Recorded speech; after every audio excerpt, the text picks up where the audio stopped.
భారతదేశం అంటే ఏందండి? హిందూ దేశం. భారతదేశం అంటే భారతదేశం. అదే భారతదేశంలో హిందూ ధర్మం. భారతదేశం అంటే భారతదేశమే. భారతదేశంలో హిందువులు ఉన్నారు. మళ్ళీ ఇది కొత్త తీసుకొచ్చి ఆగండి, మీరు ఆగండి. హిందువులు అంటే భారతీయులు అంటే హిందువులు కారా? పోనీ ఎప్పుడైనా భారతదేశంలో హిందువులు కారా? వేరే భారతదేశంలో క్రీస్తు పూర్వం మొదలుకొని కూడా అంటే ఇప్పటి నుంచి 2000 సంవత్సరాల క్రితం కూడా ఇక్కడ హిందువు అన్న మాటే లేదు. ఎవరు హిందువులంటే శైవుల, వైష్ణవుల, శాక్తేయుల, చార్వాకుల, జైనుల. ఎట్లా జైను అడిగితే నేను హిందూ కాదంటున్నాడు, మీరేమో హిందువులు అంటున్నారు. బౌద్ధుని అడిగితే నేను హిందువులు కాదంటున్నారు, మీరేమో హిందువులు అంటున్నారు.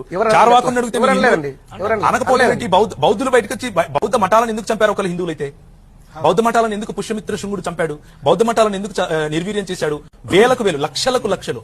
ఒక్కొక్క మీరేమన్నారు? భారతదేశం అంటే హైందవం అన్నారు, భారతదేశం అంటే హిందువులు అన్నారు. నేనేం చెప్తున్నాను అని అంటే భారతదేశం అంటే హిందువులే కాదు, భారతదేశం అంటే అన్ని మతాల, అన్ని ప్రాతిపదికల నుంచి వచ్చినటువంటి వాళ్ళ యొక్క సమాహారము అని చెప్తున్నాను. భారతదేశంలో క్రైస్తవ్యం 2000 సంవత్సరాల నుంచి ఉంది.